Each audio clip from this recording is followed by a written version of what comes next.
Hi, doctor. How are you today? I'm fine, good, thank you. How are you? Oh, well, thank you. Yes. So, first and foremost, before we get into details, can you All right. explain what is a sensory hearing loss and how does it happen for a human being? We have two different types of hearing loss. One is conductive hearing loss, and the other one is sensory neural hearing loss. So, the conductive hearing loss is where there is an infection or there is a blockage in the outer part of the ear. That's what we see. Or in the middle ear, that is behind your eardrum, if there is any fluid or any infection there, that can cause block, and then the patient will come to you with a hearing loss. The sensory neural hearing loss is the other type where this involves the inner ear, which connects to the brain.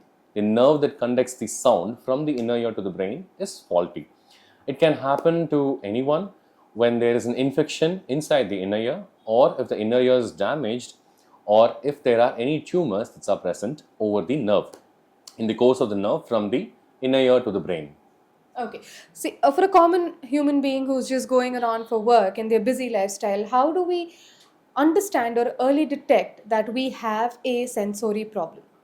Okay, so normally this is seen in elderly individuals as they age, like they lose their vision, they also lose their hearing.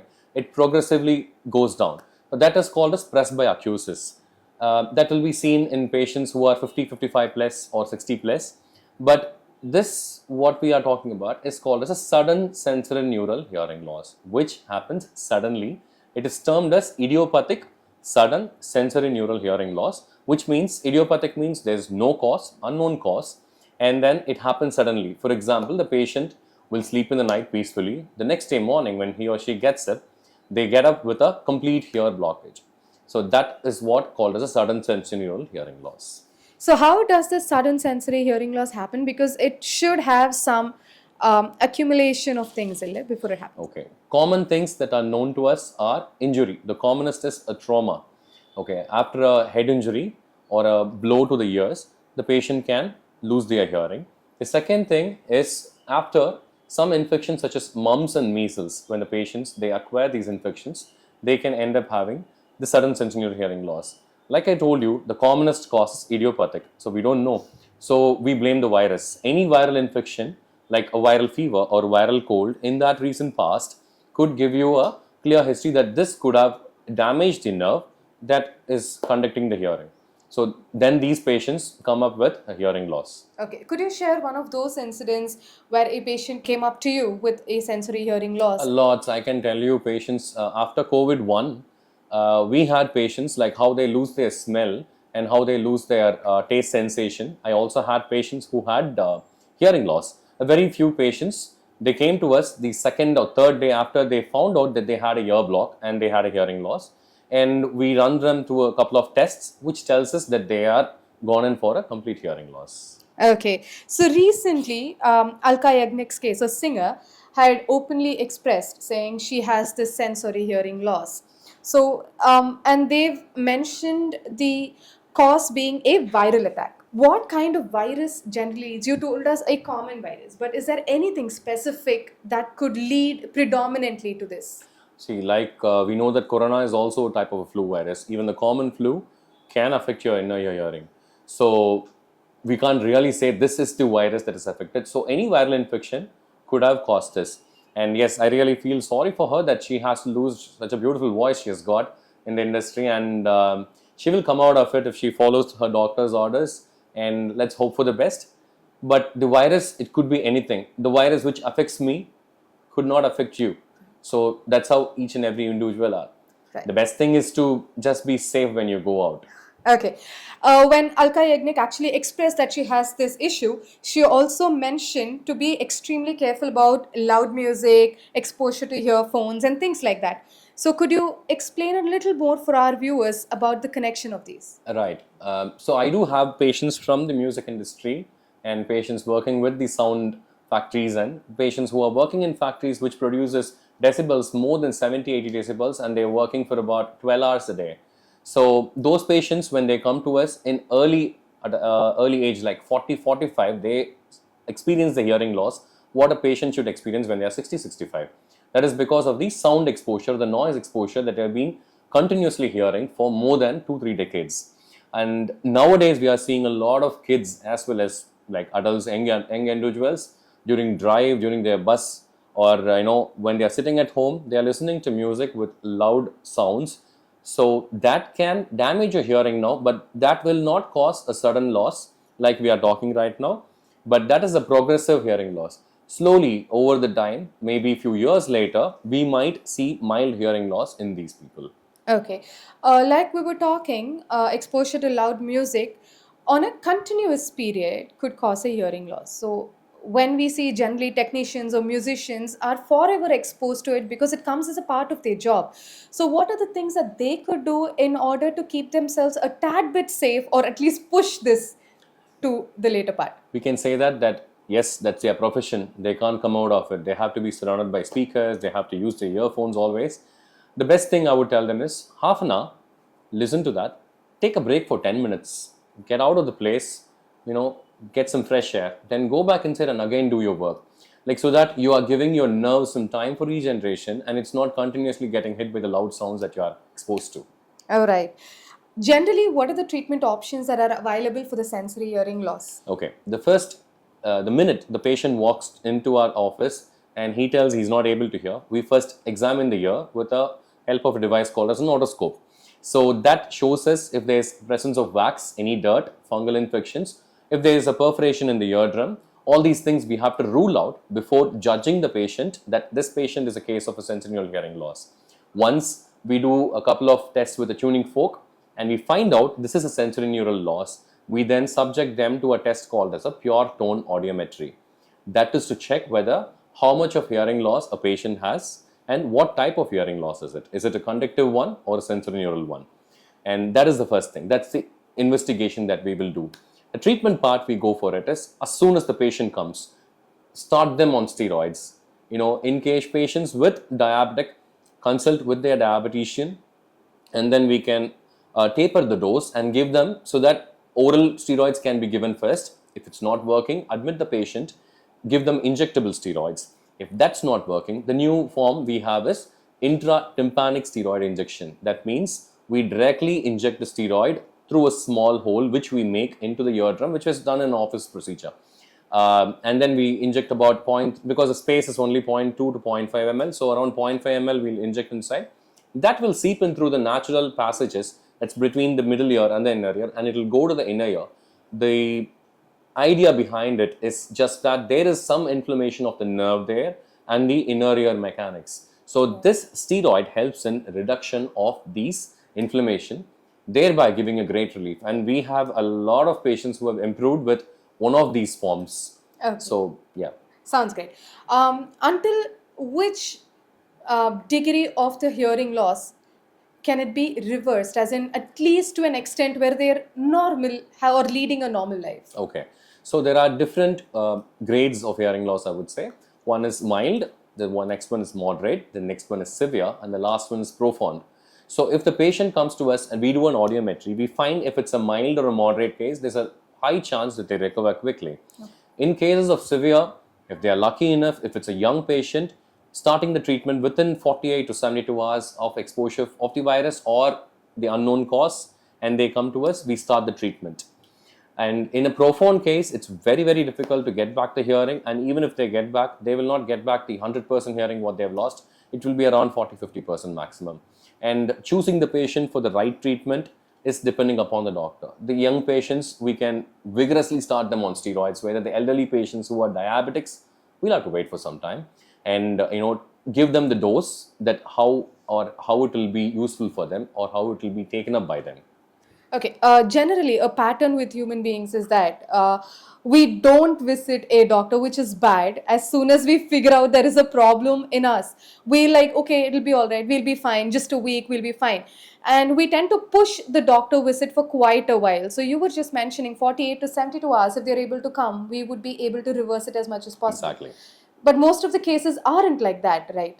That's the national disease, right? We don't want to be termed as you are deaf or you are, what do you call it as? There's an hearing impairment. Exactly. You have an impairment, you can't see or you can't smell. Suddenly, you don't want to hear it from another person, especially a doctor who's been a good friend or a family doctor for you. If he says that, then everything goes down. So they try to push as much as possible. I have patients who have come to us after a month of this hearing loss, and we could not do anything for these patients. We try all these methods, but we tell them first itself, like 100% I can't give you an assurance that I can get back your hearing. So the first 3 days, maximum a week, meet your doctor as soon as you have a ear block. If it's just wax, you will hear immediately as soon as the wax has been removed by your doctor. So don't delay, go immediately. Okay, so in case where we have a sensory hearing loss, which is permanent, what kind of assistive devices or accommodations do we have for an individual to cope up with their condition?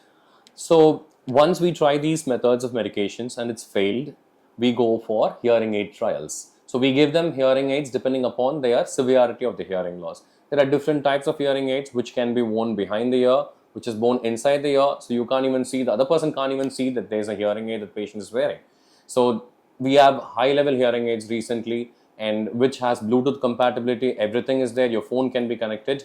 If these fails, then we can go opt for a surgical procedure called as cochlear implantation.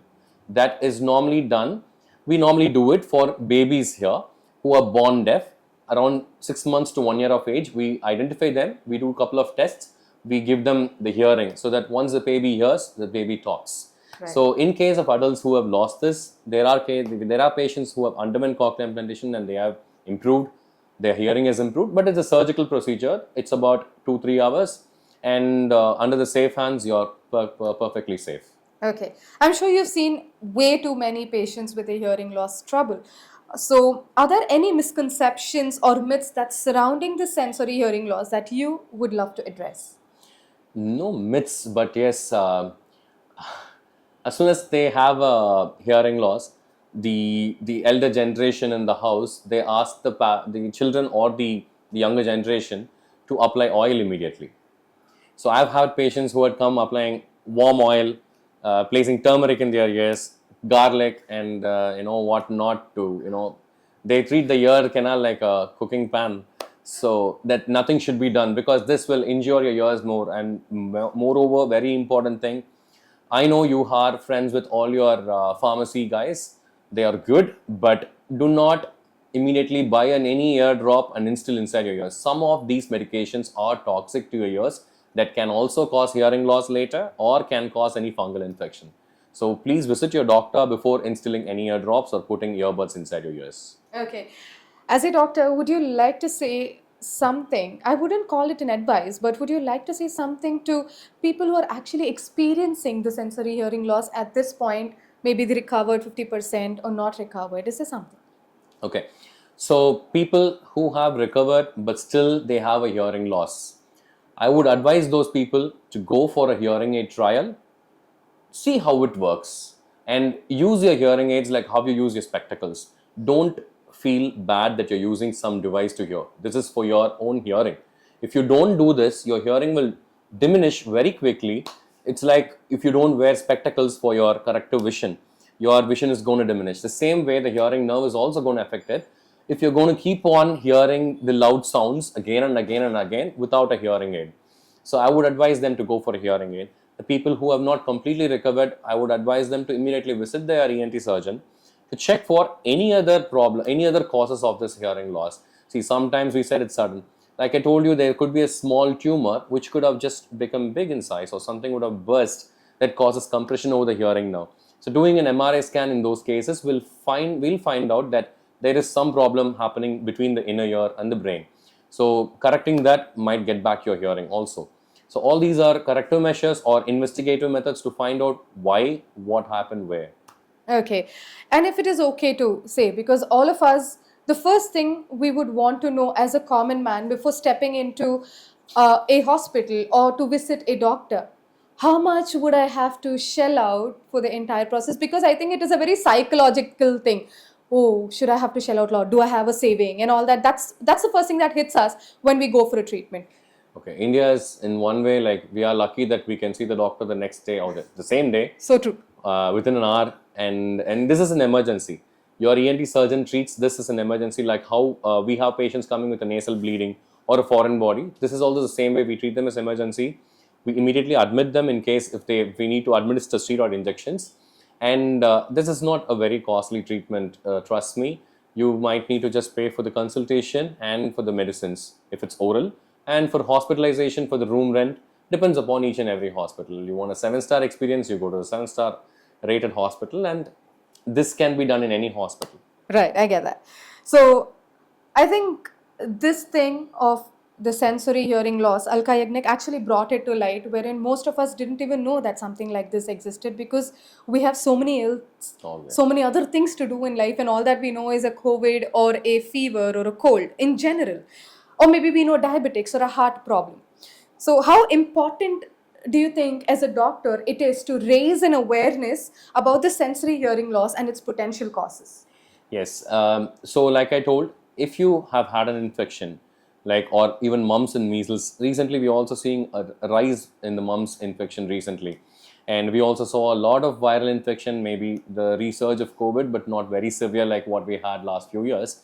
And these kind of infections can affect any of the nerves, like we spoke, like your smell or your taste or your hearing nerve. And if you had a fever, if you had an infection, and immediately if you had hearing loss, do not wait for more than 24 hours. Visit the nearby hospital. If there's an ENT surgeon, well and good. He will look into your ears and tell you what your problem is, and immediately go for an audiological testing. That will tell us what to be done. And how to prevent it. The best way is try not to acquire this infection. See, we are living in a place which is fully, if you want to walk in the streets also, we are surrounded by at least 10 people. We can't just ask anybody to not to cough. We have to cover ourselves with So a mask. That's the best thing. And for people working in the industry, I would advise them when they go for a concert, when they go for any other programs apart from theirs, they can use earmuffs, they can use noise cancellation earpods. That will save their hearing for some time. And while also recording for music, or while sitting in a concert and performing in a concert, the best way is to take breaks between each and every song, so that you regenerate and come back, and make sure you hydrate yourself in those areas. The main thing is, as soon as you have a hearing problem, don't put anything inside to find whether there's something so that you can take it out. No, you can't take it out. It's difficult. You might injure your hearing, your canal. You might injure your eardrum, resulting in a hearing loss. In those cases, we have to go for a surgery. So don't put anything. Don't instill any eardrops. Don't put any home methods, or like I said, like any vegetable inside the ears. And directly trust your ENT surgeon. He's going to look into your ears and he will tell you what's there. And just go along with the flow. We will be able to retrieve back. And protection, like how we protect our eyes, protecting the ears is very important. When you're going in a place where there's too loudness, please use earmuffs. It's available everywhere in Amazon and everything. So just buy one for $100-200 and wear it across your ears. That's going to help you a lot. As a doctor, I'm sure this would have been one thing that would have irritated you the most, where people use buds in spite of telling them a zillion times, don't use buds. And then I've seen people using key inside their ear to just fiddle. So what do you have to say to them? Thanks to them, because my clinic makes more patients out of them. On a lighter note, but still, you said buds and keys, but I do have patients who uses the hen's feather, and some patients, they use the chalk, the slate pencils, pencil pen, children using the pencil tip to this thing. I've seen them injuring their eardrum, and if it doesn't close, believe me, in 2 months you have to undergo a surgery to get that perforation closed by us. Otherwise, you will lose hearing there. So it's better don't touch it. The earbuds are created for the grooves in the outer ear and just the entrance of the ear, and not to put inside and massage inside. Right. All right. Thank you so much, doctor. This was definitely something that we all needed to hear, and something that most of us wouldn't have known, hopefully. So thank you so much for your time. Thank you. Thank you for having me here.